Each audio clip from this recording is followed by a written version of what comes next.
Fence Post.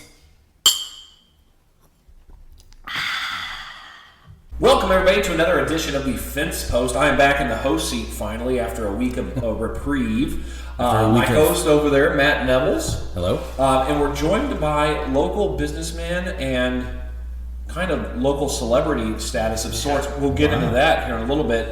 Jimmy Heinrich. Jimmy, how are you doing? Good. Welcome. Thank you for having me. Appreciate it. Jimmy, I've got to know over the years now as a patron of a location I have. Oh, actually, a couple of patrons because you've been on a bus that I used to drive around a little bit. Nice. You come to the Kettle a lot, but I really want to get you on because we do try and highlight as many local businesses as we can, and I'm really interested in your story because you own Heinrich Decks and Porches. Correct, yes. It's a pretty good story, actually. I grew up in Chicago, and my parents moved out here in 1999, and I followed in 2001 and actually started building decks. I got in, being young and dumb, eventually my dad made me work for him. I couldn't even read a tape measure. Now, did your dad do decks? He's done construction his whole life. Him and my grandfather have been doing it. It runs in my family for generations. And as a kid, I didn't want to be a carpenter. I wanted to, draw. I'm good at art and whatnot. But when I moved out here, I ended up being forced to work with my dad. Maybe kind of like a punishment, I guess. I don't even know. But we had 3 generations working together, which was really cool. My grandfather, my dad, and myself. So when I first started, I was out there. He would say, like, go get me this board, and I'd have to measure it. And I'm like, well, you asked for a 2x8, but these are 7.5 inches. So that's how dumb I was in building. But I learned so quickly, and I learned how to build stairs in 15 minutes, and that's when I realized that this stuff really does run in your genes. And we just took off from there. And at one point, we had 3 generations building decks. Awesome. That's very cool. Yeah. Kind of a side note, you laugh about some of that stuff. So I've done woodworking and carpentry most of my life too, and I've never fallen for any of the the stupid stuff. But my son and I were working on Iron Courtyard, and I said I need a board that's 60 inches long, and he said, well, Dad, this one's just short at 58. I said, well, then it's perfect opportunity for the board stretcher. And he said, where's that? There was another guy working, and his name was Jason as well. And I said, hey, go ask Jason if we can borrow his board stretcher. That's my father pulled that on me. Exact same thing with me. And it took me about 10 minutes to realize, because we have a board bender for decks. Oh, right. You can try and pull the boards together, and my dad said, okay, we need the board stretcher because I cut something too short. That's all right, son, go find the board stretcher. And 10 minutes later, I walk back, and I'm like, there's like, no hey, wait a minute. There. Yeah. No, and so it's funny how, you come from 3 generations of stuff, and, I know my dad was an elevator mechanic, and my brother's an elevator mechanic, and so I kind of see how some of that kind of can translate. It's just because it might not be the job or the profession that goes between generations, but the skills and the knowledge of what make you good at that are what is translated. Yeah, my dad and grandfather were some of the 2 best carpenters I've ever met in my life. Yeah. And they taught me it's equality over everything. Your name's everything. Your name's very important. It's word of mouth can make you or break you. 100%. So I'm on every job I do. I try, I've been doing decks in the Green Valley for 20 years now, and I try to just make everyone happy. And a lot of times if they, can't afford a certain price, and I'll work with them as best as I can. And my motto is, you're gonna get a Ferrari at a Ford Taurus price. I mean, I'm not to brag, but good at 2 things: decks and obviously making babies. Patronizing. Yes. Speaking of that, you have, of course, funded not only Grain Valley with your, your taxes living here, all that. You've also pushed how many kids in the system now? So we have 9 kids. Oh, wow. Yes, we are 43 years old. Now me and my wife Leah, we have 8 together. And when I met her 20 years ago or so, her son was 3, Andrew, and from a previous marriage. She got married real young. And then met my wife, and then we just... So we have a lot to be thankful for in terms of our salaries, being paid by these kids that keep coming in. Right. And if you had more, maybe they could give us a raise. Done. Right. Let's get on that. Done. Yeah. Soon it'll be Heinrich and Sons and Decks, and then hopefully I can just sit back and let my kids work. It's Nice. funny that you said the name thing, because that is one thing I've always told my son. Is you have one gift in this life that could be a gift or a curse, and you're a steward of it. Yes. Just for so long, and do not screw it up, and that's your name. Absolutely. For my son, there's many Finster makers before him. Hopefully, there's many Finster makers after him. He is a steward of that name for just a short period of time. Don't screw it up. Right.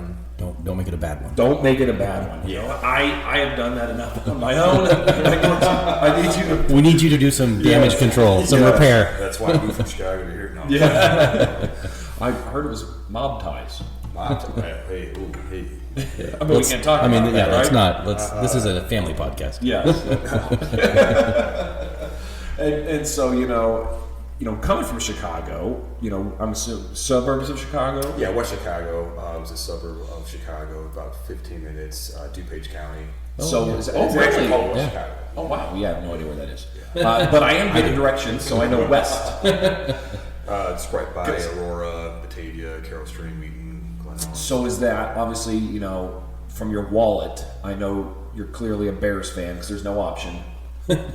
Huge Bears fan, yes. But what baseball team would that be? So we have 2 baseball teams. We have the Chicago Cubs and the Chicago White Sox. I favored the White Sox. I love both. I love all my Chicago teams, though. I don't root against any of them. But Frank Thomas was my favorite baseball player growing up, so that just tied me to the White Sox. And I like the colors, the black and gray. I've always They do have cool uniforms. Yeah. I've always found that interesting. Obviously, being from Missouri, the Chiefs and the Rams for the longest time, the Cardinals and the Royals. You not only you love your city, but you have a disdain for the other one. Right. When you have 2 teams in the same city, are there people that are diehard Cubs fans that hate the White Sox? 100%. So is that more? I know there's a north side, south side thing. Yes. Is that more of that? I'm from this area, and It can be. I think a lot of people who are actually from the north side of Chicago will hate south side Chicago, like the White Sox.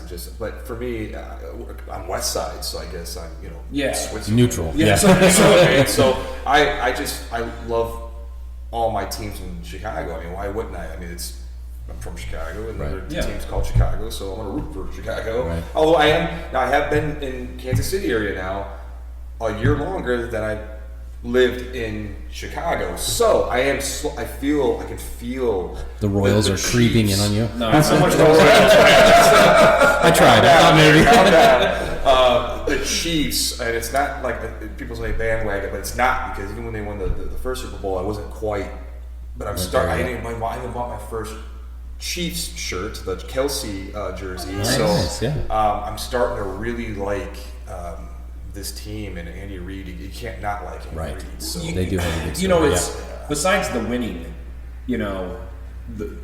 which is why people were so turned off by the Patriots. They won so much. Yeah. But then they did not have a lovable coach. No. Not whatsoever. Or a lovable quarterback. And it constantly, people were constantly upset about Tom Brady about something. Yes, about his winning, but then there was lots of other things. Personality things. There's not a player on the Chiefs, and I could be biased being a Chiefs fan. There's not a player on the Chiefs that you go, God, that guy's an a-hole. That guy. The way he talks, or that coach is so arrogant. Right. You're talking about one of the least arrogant, winningest coaches out there. And Mahomes is super humble for all that he's got going. Yeah, and it's not, and that's not Mahomes' fault that everybody praises him and says he's the greatest thing ever. He's not walking around saying he's not Muhammad Ali. I'm the greatest. I'm the greatest. There's no argument. If anything, he's got more reasons for people not to like him. With Yeah. the things that happen around him out of his control. And I just wonder, what would have happened if Coach would have put me in the game back in high school? Well, I think. I know I was wearing number 58. I think we all know what would have happened. But I'm just saying. He'd be a superstar. Let's just say the Chiefs would have won a lot sooner than 2020. The Chiefs would have won the same amount between those two, probably. So, Decks and Porches. We've talked. Obviously, you've been up to my house, looked at my stuff. What about it? Like, do you like new construction, or do you like taking somebody's existing deck and turning it into something they didn't think they could have? Yeah, so that's a great question, actually.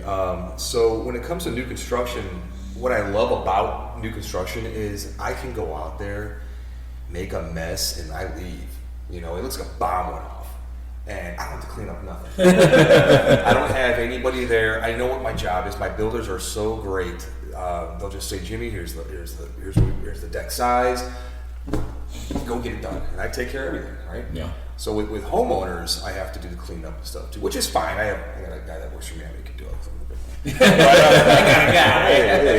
I got a guy. So what I love about the homeowners is I love it when I'm like the second bid or something, or the third bid, and they explain to me what they want, and I'm significantly lower than other people. And it's not, and I'm not going to say it's because other people are just charging too much. They might have a lot more overhead. Yeah. They might have more employees, and they might not be as fast as me. Like I said, I only do this every day, 20 years of my life. That's all I know. I can't build you a house. I can't build you a garage. I can put a deck on your garage. But if you want to live on a deck, you can do that too. I love it when a homeowner draws up something and I can do it, and I show them, and it's actually better than they expected, and it's quicker than they expected. I mean, I'm in and out usually. If I'm at a job for more than 3 days, that's a massive job that I'm doing, because I can get a deck done in 4 hours of stairs. It's because my grandfather taught me this, and this was one of the coolest things, and my grandfather was just such an amazing guy. He showed me not to waste my grandfather would not waste a movement. Every move he made was to progress the job. And I would remember when I first started, I turned around and he had these boards lined up. He was 4 steps ahead of us, and without me even telling him, hey, I need this cut, he handed it to me, already knowing what I needed, and I thought that was the coolest thing. And so that's how we got so quick at what I do, is I'm always steps ahead of the game.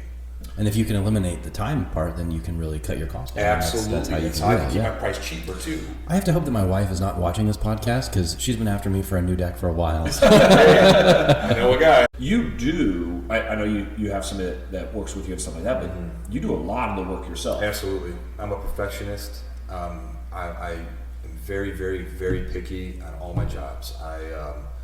That's how I've always been taught. It's, like I said, it's my name on it. Yeah. Okay. There's no way around it. I can't hide from the job. It's literally got my name on it. So I just want everything always perfect, and it drives my guy nuts because he wants to do more. But I'm like, on builders, I'll let you do some more work on your own. But on homeowners, because I can always charge a builder can always get some more lumber sent if we mess up, and it happens. If you don't mess up, you're not trying. Okay? Yeah, And right. I'm a firm believer that you mess up twice. Now you're just They're getting sloppy. You're playing around here a little too much. But the builder, I can just add some more lumber to the list and get it fixed. With homeowners, I try to be perfect with my list, which means I have no room for error usually, and then so I try to do as much as I can on my own. If you don't mess up, you're not trying is sort of the motto of the Fence Post podcast. Yes. That's sort of how we operate. Mistakes will happen. And I believe that should go right here under our tagline. Right here. Yeah, it's funny. I was going to say something earlier because we need to get better at. Didn't we? At one point, didn't we have an episode where you're going to have a click here button or a link? Yeah. So did you see the little tag? We are not important enough for YouTube to allow us to make links yet. Oh, so no clicking here or here? The link or the words are here, but YouTube will not allow us to turn that into a link. We have to be more important before they allow. But we can just put pictures on? We can put pictures. We can put pictures or words. Because I've got some pictures. Jimmy mentioned earlier that he wanted to be an artist. Oh boy. And he has been well, not as of late because now it's just writing on there. Yeah. But he has been the bathroom artist of Iron Kettle for quite some time now, and has drawn different various artwork on our bathroom. Now remember, this is a family podcast. Can we put these? Yeah. Oh yes. Okay. Well, gosh, you had the Simpsons on there. SpongeBob. SpongeBob. Nice. The whole I got huge Simpsons. It was a huge cast. Simpsons thing. That was Boom, huge, Right here. boom, Right boom. here. You can see the progression of him adding the Simpsons. It was once a week you'd add a new character. Yeah, it took me a little over a month, I think, to do that. Yeah. Yeah, and then before that, I had some random, South Park. South Park and stuff like that. And then, Yeah. when you say it out loud, the whole bathroom artist kind of sounds Yeah. sounds weird. Now. Yeah. I guess it was. And I'll be honest. So when I built Iron Courtyard, I did some chalkboard paint on our menus and all that stuff. Yeah. I then had some left over, so I went in the bathroom, and where the urinal is, right above it, I just took chalkboard paint to it. Oh, no kidding. Yeah. Nice. Oh, we're gonna have to. So we're gonna have to do some drawings. Time to go over to Iron Courtyard. that's over there. Well, I'm going after we're done here. My wife's over there right now. Nice. I'm going over there and Nice. I'm gonna throw on some of my. You famous and I've color. got little small pieces of chalk, I'm ready. so you can I'm do ready. it. Make sure Well, you- that goes there. Checks out my artwork. You heard it here and first, Green so- Valley. Come check out the artwork. Another reason why I love having people like you on, just because you're embedded in the community. But as educators, we like to tell people, college isn't for everybody. Not that you shouldn't go or can't go or give it a try, Yeah. but understand there's always going to be room for working with your hands. Absolutely. And if you can find something that you're good at, or trade or whatever that you can use your hands to build stuff, man, you're gonna have it. You can do it. And I'm glad you actually said something about that, because I don't know if you guys realize this. I mean, I realized it just recently. So going to school 20 years ago, I graduated high school in '98. They were really pushing computers, IT, and stuff. And they kind of, in the last decade or so, they've taken away a lot of children's automotives and wood shop and stuff. Oh, yeah. And now, Yeah. now I feel like we're lacking those kids who want to be carpenters or plumbers or electricians, because they've been so pushed into wanting to do computer stuff. Yes. That we need to get that back. I think is the world without us builders, there's nowhere for you to do your computer. Well, what we find out is, now's a better time, because think about it. The competition is less because there's less people doing it. Well, and Yeah. with this whole AI revolution, it's the upper jobs that are being taken. Someday Yeah. teachers can maybe be removed from the equation, but an AI can never build a deck. No, So- absolutely. That is correct. At least I Yeah. hope that stays. Do you one that just 3D prints one or something? Yeah. And I know, you're from Grain Valley. Obviously, we teach at you live in Grain Valley. You're from Grain Valley. That's one thing Grain Valley does a great job of, is pushing those hands-on programs. Whether it's biomedical, I'm going to be teaching Project Lead the Way engineering next year. My son hasn't been able to get in shop class already because it's so Super full. popular, yep. Good. We constantly try and push that here. Is we know college is important for some, but it's not important for all. Absolutely not. And I just tell kids this. They're like, well, what should I do? I say, I have no idea. I still don't know what I want to do when I grow up. It's awesome that you love what you do and that's what you want to do. My wife, since the beginning, has wanted to be a mom, baby nurse. She's a mom, baby nurse. She wants to do nothing else. Yep. I do 8 different jobs because I get bored with one. And if one of them doesn't work out or one of them isn't as fun for me, I just find Move on to the next one. So that's how I find enjoyment, is through the selectivity. You want to go and you want to eat a steak. I want to go to a buffet. Hey, there's nothing wrong with that. That's fantastic to be even able to do that. Because one day I want to be a builder. I mean, I can't build decks forever. Yeah. I'm hoping maybe I get 10 more years out of my body for me physically actually doing a lot of building. But eventually I want to be a builder and then get my family and then involved in that. Awesome. Got a future plan. Awesome. That's a good plan. And, Awesome. And it'll be here in Grain Valley. Nice. Well, I truly appreciate you coming on. I know we've talked many, many times. This is your first time getting to talk with Matt. I know Matt was very interested in having you on too, because we try here on the Fence Post to not only inform people of the local businesses, but educate the youth of what kind of careers you can have. We've already had very successful people on here in various trades. that are from the area or moved to the area and just got their hands dirty for years. Yeah. And now they're successful at what they do. Right here in Green Valley, those opportunities exist. Yeah, you don't have to travel to do that. Yeah. So, for Matt and Jimmy, this is another episode of The Fence Post, and we thank you all very much. Have a great week. Bye. Thanks, guys. The Fence Post.